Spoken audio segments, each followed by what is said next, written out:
بسم اللہ الرحمن الرحیم۔ السلام علیکم ورحمۃ اللہ وبرکاتہ۔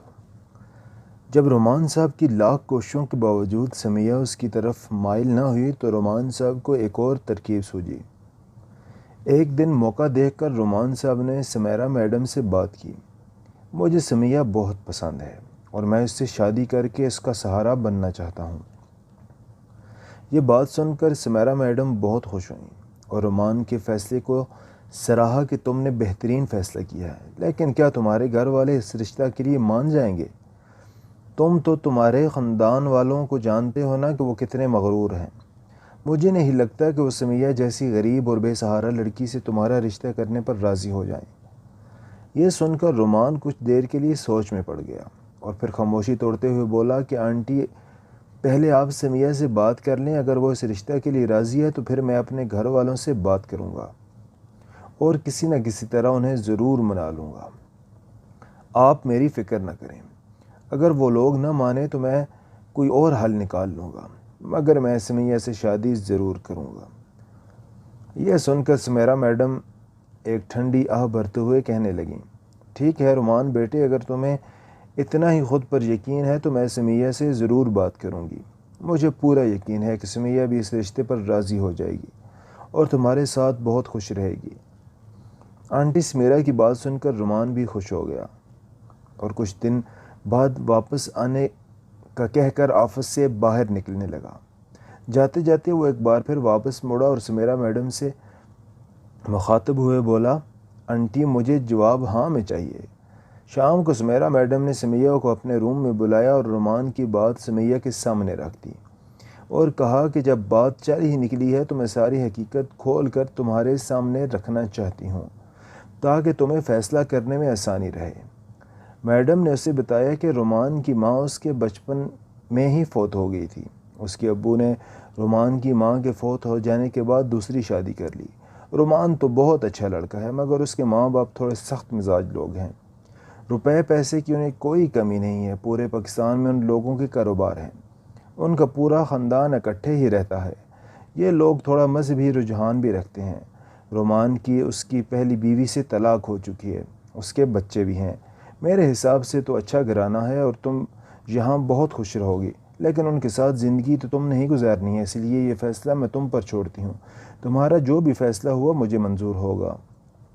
سمیرہ میڈم کی باتیں سن کر سمیہ بہت پریشان ہو گئی۔ سمیہ کی پریشانی کو بھانپتے ہوئے سمیرہ میڈم نے سمیہ کو بتایا کہ تم کسی قسم کی پریشانی میں مبتلا نہ ہو، میں تمہیں سوچنے کا وقت دیتی ہوں اور اچھی طرح سوچ لو۔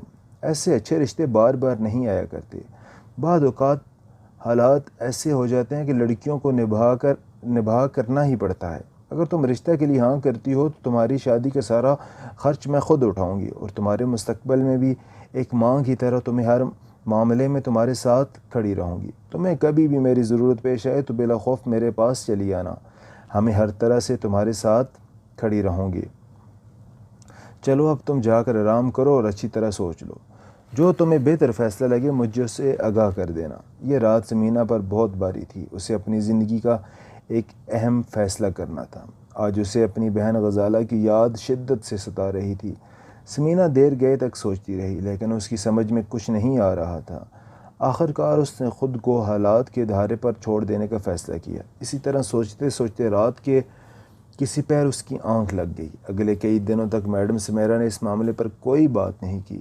شاید میڈم سمیرہ اس بات کا انتظار کر رہی تھی کہ سمیہ انہیں خود ہی اپنے فیصلے سے آگاہ کرے گی، لیکن جب کئی دنوں تک سمیہ نے میڈم کو اپنا فیصلہ نہیں سنایا تو آخرکار میڈم سمیرہ نے خود ہی سمیہ سے پوچھ لیا۔ سمیہ نے میڈم سے کہا کہ جب میرے پاس کوئی سہارا نہیں تھا تو آپ نے مجھے سہارا دیا، آپ نے ایک ماں کی طرح میرا خیال رکھا۔ میرے پاس تو آپ کے سوا اور کوئی نہیں جس سے میں مشورہ کر سکوں۔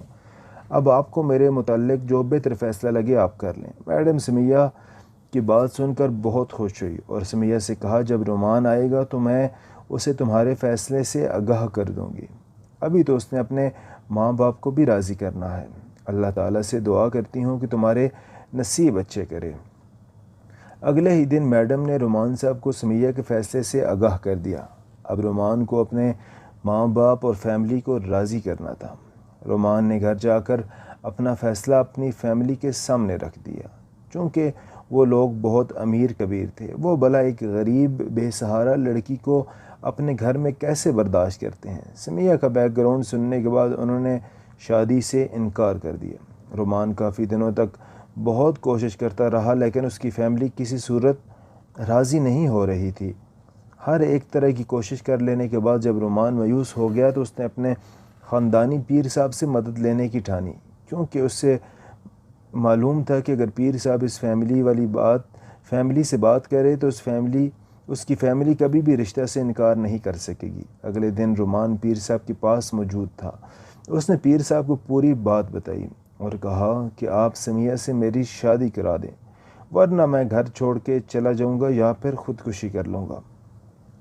پیر صاحب نے اسے تسلی دی اور کہا میں شام کو تمہارے گھر آ کر بات کروں گا، تم پریشان نہ ہو، مجھے امید ہے کہ تمہاری فیملی مان جائے گی۔ شام کو پیر صاحب گھر پر موجود تھے۔ پوری فیملی بیمہ مرد عورت ان کے سامنے سر جھکا کر ہاتھ باندھے کھڑے تھے۔ پیر صاحب رومان کے حوالے سے مخاطب تھے۔ اجمل صاحب، آپ کے پاس اللہ کا دیا سب کچھ ہے، عزت، دولت، شہرت، سب کچھ تو ہے، پھر آپ لوگ اپنے بچے کی خوشی میں خوش کیوں نہیں ہو رہے؟ آپ لوگ کیا چاہتے ہو کہ آپ کی اولاد باغی ہو جائے یا پھر گھر چھوڑ کر چلی جائے؟ میری بات مانو اور جہاں رومان کہہ رہا ہے وہاں اس کی شادی کر دو۔ اگر مزید کسی کو کچھ کہنا ہے تو ابھی کہہ سکتا ہے۔ پوری فیملی ابھی تک پیر صاحب کے سامنے سر جھکائے کھڑی تھی۔ رومان کے والد پیر صاحب سے احتراماً مخاطب ہوئے۔ ٹھیک ہے سرکار، آپ نے جو فیصلہ کر دیا ہمیں منظور ہے۔ شادی بیاہ کے معاملات کس طرح سر انجام پائے یہ ایک الگ کہانی ہے۔ آپ کا وقت ضائع نہ کرتے ہوئے سیدھا مدعے کی طرف بڑھتے ہیں۔ آگے کی کہانی سمیہ کی زبانی سنتے ہیں۔ سسرال کی فیملی کا تعارف اور اس کا بیک گراؤنڈ۔ میری سسرال فیملی میں 6 دیور، 1 جیٹھ، ساس سسر اور 2 نندیں تھیں۔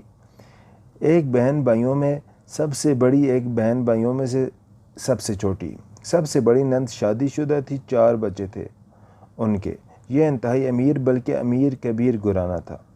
ان لوگوں کے کئی کاروبار تھے، ان کی ٹرانسپورٹ چلتی تھی، پیٹرول پمپ تھے، اپنی ذاتی دکانیں ملک کے کئی بڑے بڑے شہروں میں تھیں، گھر، پلاٹس، زمینیں، پولٹری فارم، الیکٹرانکس اشیاء کی بڑی بڑی شاپس تھیں۔ ایک میڈیسن ایجنسی بھی تھی۔ 16 وولز ٹرانسپورٹر تھے۔ بہت سے کیمیکل سنگاپور سے ڈائریکٹ منگوا کر پورے پاکستان میں سیل کرتے تھے۔ سرخ مرچوں کی فیکٹری تھی۔ بہت کچھ تھا۔ میری بڑی نند کی جہاں شادی ہوئی تھی وہ لوگ بھی انہی کی طرح امیر کبیر تھے، اسی لیے میری بڑی نند ہر وقت غرور اور تکبر سے بھری رہتی ہے۔ جب بولتی تو منہ سے زہر اگلتی تھی۔ ایک نند جو سب سے چھوٹی تھی وہ میٹرک کی اسٹوڈنٹ تھی، یعنی میری ہم عمر ہی تھی۔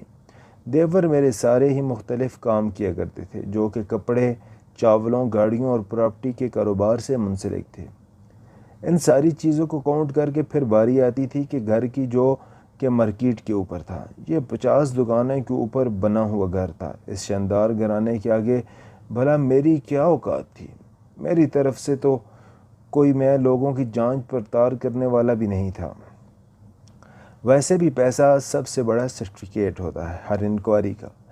میرے ہسبینڈ کا تعارف صرف اس وقت اتنا تھا کہ لڑکا سلجھا ہوا، پڑھا لکھا اور خوبصورت ہے، کسی اینگل سے شادی شدہ نہیں لگتا۔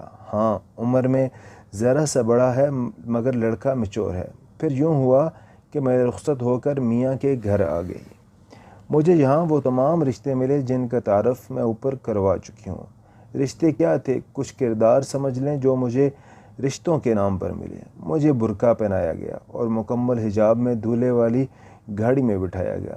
جس گاڑی میں رخصتی ہوئی اس میں میرا دولہا نہیں تھا، میرے جیٹھ جی گاڑی ڈرائیو کر رہے تھے۔ یہ بات مجھے بعد میں پتہ چلی۔ مجھے روسی کمرے تک ایک عورت نے پہنچایا اور میرا میک اپ وغیرہ درست کیا اور قدرے ترش لہجے میں میرے ہاتھوں کی طرف دیکھا اور کہنے لگی، منع بھی کیا تھا آپ کو کہ آپ نے مہندی نہیں لگانی۔ ہمارے پیر صاحب نے سختی سے حکم فرمایا تھا کہ لال جوڑا نہیں پہننا اور مہندی نہیں لگانی، مگر آپ نہیں مانی۔ سب فیملی والے طرح طرح کی باتیں کر رہے ہیں، پتہ نہیں اب کیا ہوگا۔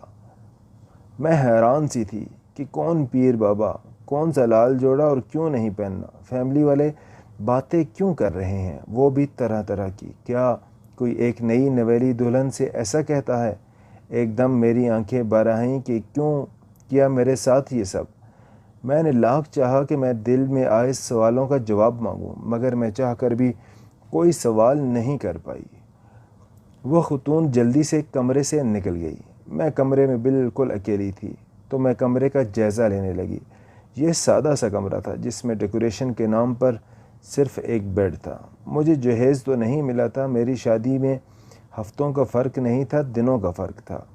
ایک اور بات جو مجھے شدت سے حیران کر رہی تھی وہ یہ تھی کہ گھر میں اتنے نفوس موجود تھے، مگر کہیں سے ایک پتہ تک ہلنے کی آواز نہیں آ رہی تھی۔ اچانک کمرے کا دروازہ کھلا، میں سمٹ سی گئی۔ شاید دولہا جی آ گئے ہوں، جن کو میں بس نام کی حد تک جانتی تھی۔ آنے والی خاتون میری ساس تھیں، جنہوں نے مجھے سلام کیا، میرے سر پر ہاتھ پھیرا۔ ان کے پیچھے 6 دیوروں اور 2 نندوں کا ٹولہ ایسے انداز میں کھڑے تھے جیسے پتھر کے مجسمے ہوں۔ اتنے میں میرے جیٹھ اور نندوئی ایک بابا کو باہوں کے گھیرے میں لیے ہوئے میرے کمرے میں لے آئے۔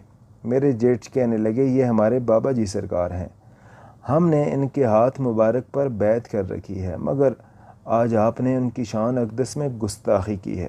انہوں نے حکم صادر فرمایا تھا کہ دلہن نے ہار سنگار نہیں کرنا، باقی شادی جیسے چاہیں کریں، مگر آپ نے ان کی بات نہ مان کر ہمیں بہت شرمندہ کروایا ہے۔ مگر یہ بابا جی کی عظمت اور بڑا پن ہے کہ یہ پہلی غلطی سمجھ کر آپ کو معاف کرنے کو تیار ہیں، لیکن یہ آپ کی پہلی ہی غلطی ہونی چاہیے۔ بابا سرکار کے ہاتھ پر مجھے بھی بیعت کرنا تھی، مگر مجھے قطعی سمجھ نہیں آ رہی تھی یہ بیعت کرنا کہتے کس کو ہیں۔ مجھے یوں لگ رہا تھا جیسے میں اچانک روشنیوں کے شہر سے کسی اندھیرے طریق جنگل میں پھینک دی گئی ہوں، جہاں مجھے کچھ سمجھائی نہیں دے رہا تھا۔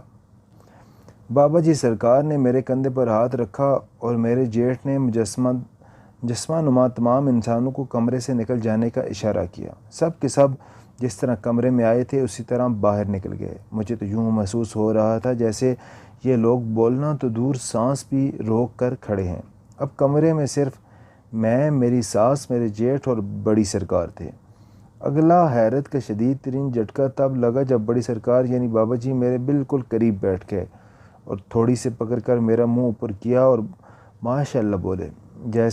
مجھے جیسے بچھو نے ڈنگ مارا ہو، چیخ نکلتے نکلتے رکی کہ کہیں میری شادی سے بڈھے سے تو نہیں ہو گئی، کیونکہ خاوند نام کا کوئی شخص وہاں موجود نہیں تھا۔